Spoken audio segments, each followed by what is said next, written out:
ఇక బీఆర్ఎస్ పార్టీకి చెప్తా ఉన్నా, ఇవాళ బీసీల గురించి మాట్లాడవా?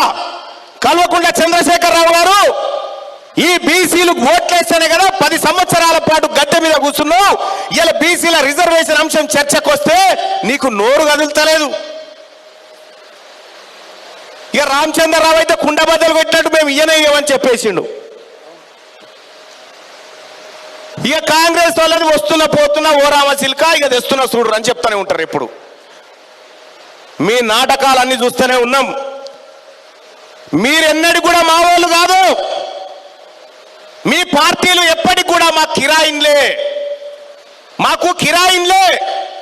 ఎస్, తెలంగాణలో బీసీల సారథ్యంలో రాజకీయ పార్టీ రాబోతుంది. అతి త్వరలో ఈ రాజకీయ పార్టీ లాంచ్ కాబోతా ఉంది. ఈ రాజకీయ పార్టీ కూడా రాజకీయాలు చేయడం కోసమే, పేదల బతుకులు మార్చడం కోసమే వస్తా ఉంది సోదరులారా.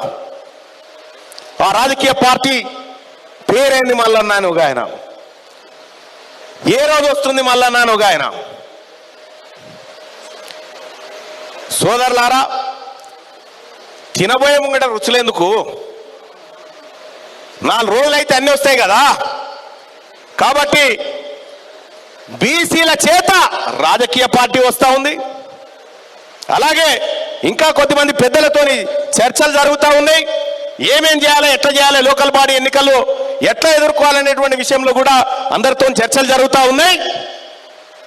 ఈ చర్చల్లో భాగంగా పలు రాజకీయ నిర్ణయాలు జరుగుతాయి. కాబట్టి సోదరులారా, రాజకీయాలు చేద్దామా వద్దా? వట్టిగా ధర్నాలు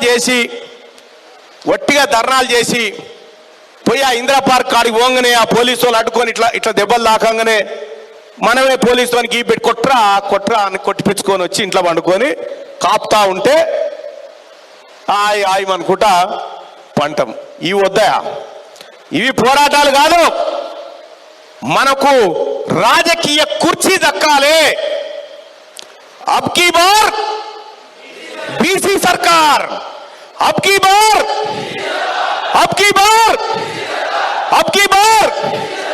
గట్టిగా 2 చేతులు లేబడి చెప్పండి, అబ్కీ బార్.